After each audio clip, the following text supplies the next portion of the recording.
Comment choisir la meilleure batterie de cuisine? Ça ne répond pas à des règles strictes, qui seraient une référence pour pouvoir se déterminer sur tel ou tel type de batterie de cuisine. La première des questions à se poser, c'est de savoir quels sont les besoins auxquels on veut répondre. Est-ce qu'on veut avoir un équipement qui va être utilisé tous les jours dans le cadre de la cuisine familiale, sans aucune recherche de sophistication, mais plutôt un souci d'efficacité, d'encombrement, de rangement, toutes ces questions qu'on ne se pose jamais avant véritablement d'opérer le choix, mais qui sont déterminantes dans la destination qu'on veut faire de ces articles.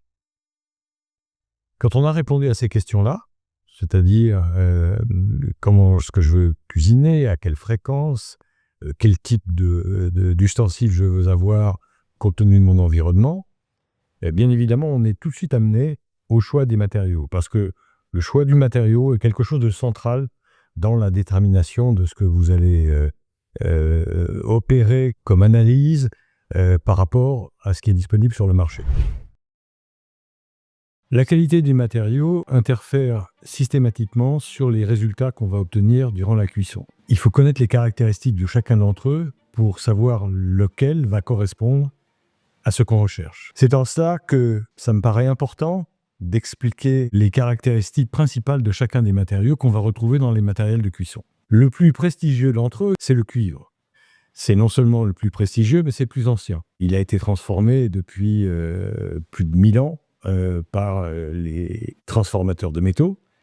Et c'est celui qui a la meilleure caractéristique de distribution de chaleur. C'est-à-dire qu'il est à la fois extrêmement puissant et réactif. Il va monter très rapidement en température, de même que lorsqu'on voudra réduire, sa réaction sera quasi instantanée, et c'est pour ça qu'il est apprécié par les spécialistes et par les cuisiniers, parce qu'il a cette réactivité qui permet de monter et de descendre rapidement. Ce matériau, néanmoins, ne peut plus être utilisé seul et ne doit pas être utilisé seul parce que, au contact des aliments, les oxydes qu'il développe naturellement deviennent des oxydes toxiques. Le verre de gris qui se développe naturellement sur le cuivre, bien évidemment, ne permettrait pas qu'il soit en contact avec les aliments. C'est pour ça que, de temps immémoriaux, on a commencé par étamer le cuivre. La couche d'étain à l'intérieur, en fait, est là pour isoler les aliments de ce problème d'oxydation et de corrosion qu'on pourrait avoir s'il était utilisé en direct. Depuis déjà au moins une trentaine d'années, on associe le cuivre à une couche d'inox à l'intérieur qui se substitue à l'étain et qui joue ce rôle d'écran entre le matériau conducteur qui est le cuivre et les aliments, avec l'acier inoxydable qui, par définition, comme tout le monde le sait, ou presque, cet acier inoxydable de type austénitite, qu'on appelle plus communément le 1810, est un matériau inerte. Qu'est-ce que ça veut dire un matériau inerte? Ça veut dire qu'aucun de ses composants ne migrera jamais vers les aliments, et à l'inverse, aucun aliment, même corrosif, n'attaquera l'acier inoxydable. Donc c'est en cela qu'il a été le meilleur substitut à l'étain, et que systématiquement aujourd'hui, dans les casseroles, les poêles, les sauteuses qui composent une batterie de cuisson en cuivre, on associe automatiquement l'acier inox à l'intérieur. Il y a un autre problème qui se pose avec le cuivre, c'est que le cuivre n'est pas un matériau magnétique. Or, les évolutions des techniques de cuisson aujourd'hui, les plaques céramiques, mais plus récemment les plaques à induction, nécessitent que l'induit, on appelle l'induit la casserole ou la poêle qui est dessus, soit magnétique. Pourquoi? Parce que dans la technique de l'induction, c'est pas la plaque qui chauffe, en réalité c'est l'induit. Mais si cet induit n'est pas magnétique, il ne capte pas le champ émis par l'électroaimant de la plaque, et conséquemment, il ne chaufferait pas. Donc, tous les fabricants que nous sommes se sont ingéniés pendant des années à trouver des technologies qui permettraient de faire fonctionner le cuivre sur la table à induction. Et les technologies les plus répandues sont les matériaux multicouches qui sont à base de cuivre à l'extérieur, mais qui contiennent à l'intérieur du plaquage. On appelle le plaquage le procédé de colaminage qui associe les différentes plaques pour aller extraire les performances spécifiques à chacune d'entre elles. Et donc, dans les plaques qui sont utilisées dans ces multicouches destinées aux ustensiles de cuisson en cuivre, on met des plaques inox ferritique ou même on peut associer de l'acier doux pour aller capter le champ induction et échauffer la casserole en cuivre qui est concernée. L'autre technologie consiste à avoir un fond sandwich qui est soudé sur la base de la casserole et qui est constitué de 3 plaques. La première, c'est un inox stéromagnétique qui donc va capter le champ magnétique de la plaque et échauffer l'ensemble. La seconde plaque est une plaque d'aluminium et la troisième plaque, eh bien, c'est le corps de la casserole en cuivre qui elle-même est faite des 2 plis d'inox et de cuivre. Au prix de ces transformations-là, on a rendu possible l'impossible, c'est-à-dire que les grands fabricants de casseroles cuivre qu'on trouve sur le marché, et en particulier les fabricants français qui ont fait preuve d'un talent inouï pour développer ces matériaux, peuvent proposer aujourd'hui des casseroles en cuivre qui fonctionnent à l'induction. Néanmoins, il faut garder à l'esprit que son prix de revient et le coût de l'alliage en lui-même est très élevé, et il va devenir de plus en plus élevé parce que le cuivre est utilisé énormément de nos jours dans la composition des batteries des voitures, dans l'électronique de tout ce qui est digital. Donc c'est un matériau cher, et la composition que j'ai évoquée tout à l'heure pour le rendre compatible avec l'induction est une composition qui met en œuvre des technologies sophistiquées qui rendent le matériau très cher en termes de prix de revient. Ceci doit être pris en compte. La contrepartie, c'est que la durée de vie de ce type d'ustensile est très longue, et que, en le regardant à long terme, on s'aperçoit que c'est un investissement qui est, à la fin du compte, n'est pas aussi cher que ça. L'autre inconvénient qu'il ne faut pas manquer quand même de citer, c'est que son entretien est difficile. C'est-à-dire que vous ne mettrez pas une casserole cuivre au lave-vaisselle, et qu'il faudra utiliser l'huile de coude pour aller le réactiver quand il va s'être terni au fil des utilisations, parce que sa nature, c'est qu'il s'oxyde très rapidement. L'inox, dans les ustensiles de cuisine, de la façon dont il est utilisé aujourd'hui, c'est une combinaison d'au moins 2 alliages. Sans parler du matériau conducteur qu'on est obligé de lui apporter. Pourquoi ?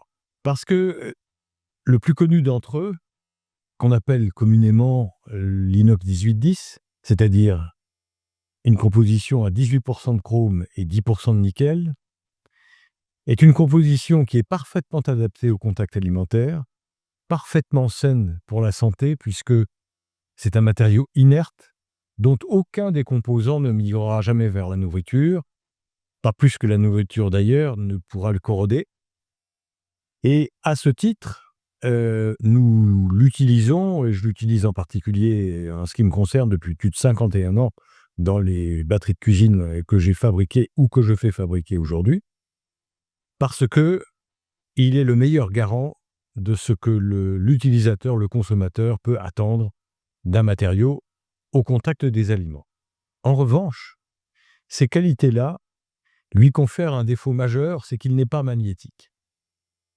Et aujourd'hui, on ne peut plus concevoir de batterie de cuisson qui ne serait pas magnétique, parce que ne pas être magnétique, ça signifie tout simplement de ne pas pouvoir fonctionner sur les tables à induction. Donc, il a fallu développer une technologie qui allait pouvoir lui associer une composante magnétique ou un apport dans sa construction totalement magnétique afin de fonctionner sur les plaques à induction. Petite parenthèse, les plaques à induction fonctionnent avec ce qu'on appelle un électroaimant qui émet un champ magnétique qui est capté par l'induit. L'induit, c'est la casserole ou c'est la poêle, et c'est grâce à lui que l'ustensile va pouvoir s'échauffer. C'est-à-dire que le champ magnétique active les électrons du métal, et cette activation des électrons provoque l'échauffement du matériau et sa montée rapide en température. Pour y parvenir dans l'inox, il a fallu utiliser 2 techniques que j'ai successivement utilisées.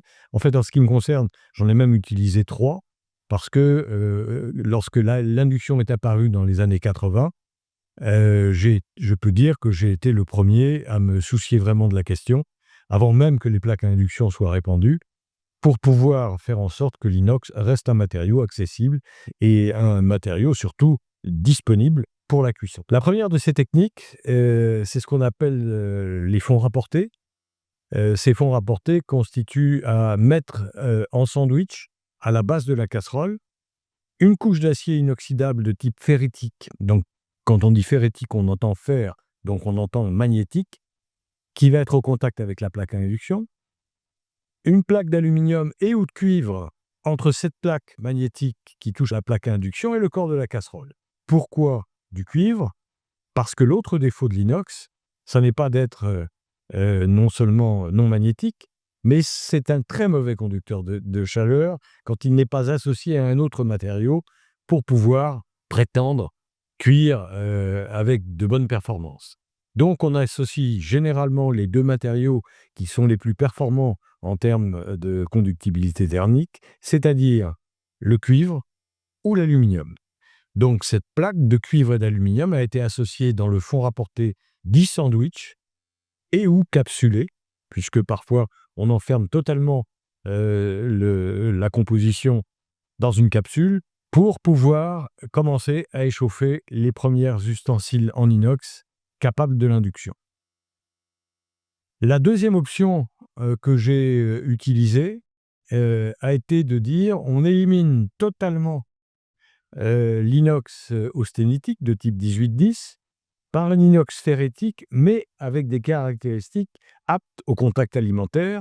Et là, on a développé des alliages très complexes avec les fabricants d'acier, qui étaient des alliages ferritiques, donc avec du chrome, mais aussi du molybdène, du titane, pour le rendre à la fois malléable dans sa déformation, pour pouvoir être embouti, mais aussi capable du contact alimentaire.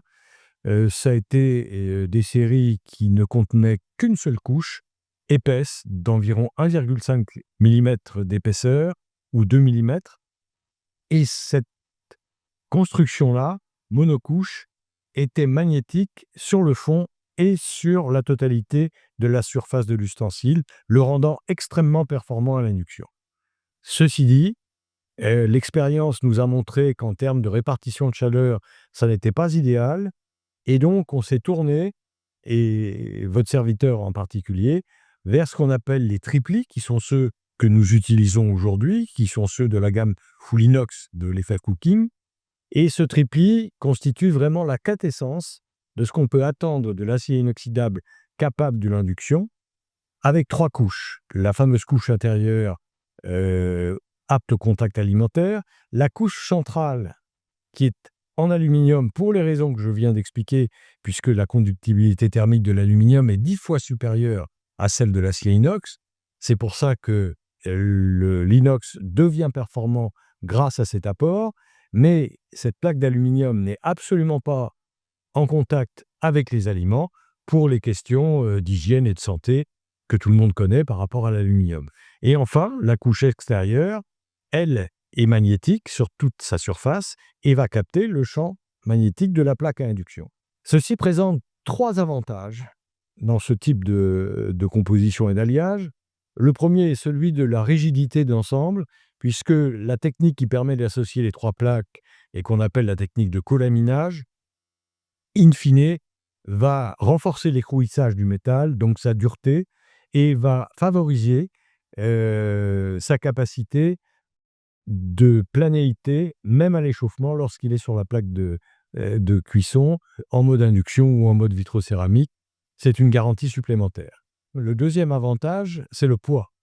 Puisque vous l'avez noté sans doute, le cœur de cet ensemble, le cœur de cet alliage, c'est l'aluminium, qui est 2,96 fois inférieur en termes de densité à l'acier, donc confère une légèreté considérable, qui est de l'ordre de 47% inférieure à celle de l'acier ou de l'inox en particulier.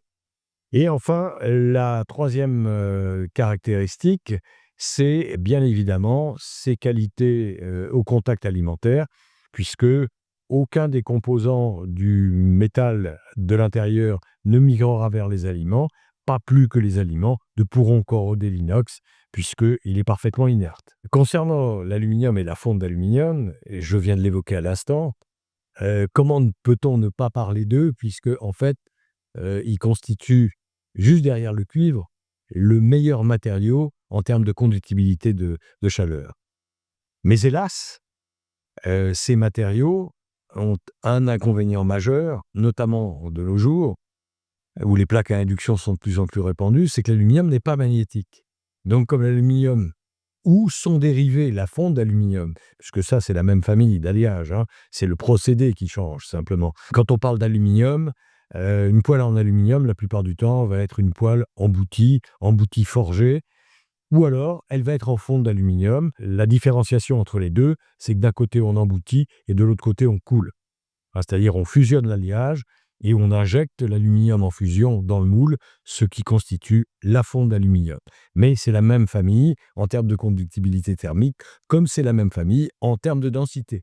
Donc, un de ses avantages, je viens d'en parler, c'est la densité. L'aluminium ou la fonte d'aluminium sont 3 fois plus légers, 2,96 pour être précis, plus légers que l'acier. Donc, dans la manipulation, dans l'utilisation, c'est un confort qu'on a d'ailleurs capté en le mettant à l'intérieur de notre trépied inox, mais pas au contact alimentaire, et que les utilisateurs, quand ils ont des poêles tout alu ou fond d'aluminium, apprécient parce que sur de longues sessions de cuisson, c'est très important d'avoir le minimum de poids à manipuler. L'autre caractéristique, je l'évoquais au début, c'est la conductibilité de cet alliage d'aluminium qui est, par exemple, 10 fois supérieure à celle de l'inox. L'inox seul n'est pas conducteur de chaleur, donc l'aluminium a cette caractéristique de conductibilité. En revanche, nous ne pouvons pas le mettre au contact direct des aliments et la plupart du temps, depuis très longtemps, il était associé à des revêtements anti-adhérents, eux-mêmes sujets à de nombreuses critiques compte tenu du fait que certains de ces composants, comme le PFOA ou le PFAS, constituaient des dangers pour la santé. Ils ont été interdits il y a de nombreuses années et aujourd'hui, on tend à utiliser de moins en moins ce type de matériaux pour les remplacer par de la céramique minérale la plupart du temps, et pour certaines compositions de fonte d'aluminium, on utilise aussi de l'émail, beaucoup moins répandu, mais permettant au moins le contact alimentaire.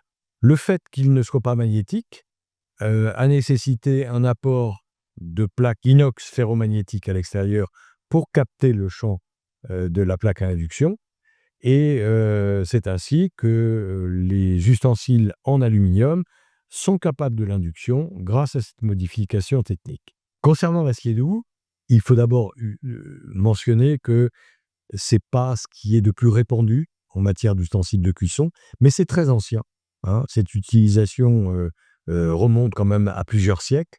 L'acier doux qui est de l'acier au carbone, en fait, ayant constitué le matériau le plus économique qu'on mettait à la disposition des utilisateurs depuis des siècles. Il présente un avantage majeur, l'acier doux, c'est qu'il est lui aussi très réactif et qu'il fonctionne à l'induction parce que dans sa masse, il est magnétique. Donc il n'y a aucun traitement à faire, il est naturellement apte à l'induction. Il est lui aussi très réactif, il monte vite en température, il descend vite. Il est assez agréable à l'utilisation parce qu'on n'a pas besoin d'épaisseur très importante. Une bonne poêle en acier doux peut faire environ 2 mm, 2 mm et demi. Donc c'est encore, en termes de confort et de maniabilité, parfaitement confortable.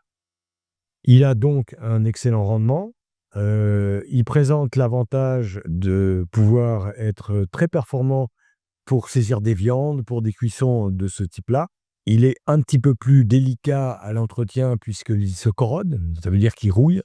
Donc la plupart du temps, on nettoie pas une poêle en acier doux avec des détergents ou en le mettant dans le lave-vaisselle. On conserve au contraire les résidus des cuissons précédentes pour culotter, comme on le disait autrefois, la poêle, de manière à ce qu'elle finisse par devenir plutôt assez bonne en termes d'anti-adhérence et protégée par les graisses successives qui l'éloignent ou le protègent de la rouille. C'est un matériau assez économique, mais bon, qui présente ses inconvénients d'entretien et de corrosion qui ne sont pas du goût de tous les consommateurs d'aujourd'hui. Concernant l'acier émaillé, on a une très bonne combinaison entre un matériau très réactif, très performant, notamment sur l'adduction. Donc, il capte lui aussi 100% du champ magnétique de la plaque à induction avec un rendement extrêmement élevé. Il est réactif, il monte et il descend très vite en température, ce qui est très apprécié.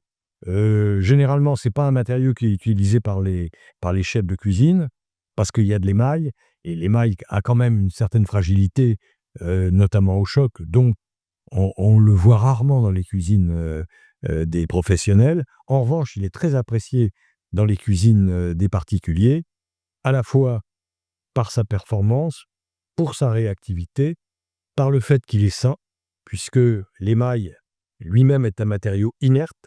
Hein, l'émail, c'est du verre. En fait, c'est parfaitement étanche. Bon, c'est un verre, je vous rassure, qui a été travaillé à partir de frites qu'on a associées ensemble pour qu'elles soient très résistantes, notamment à la rayure.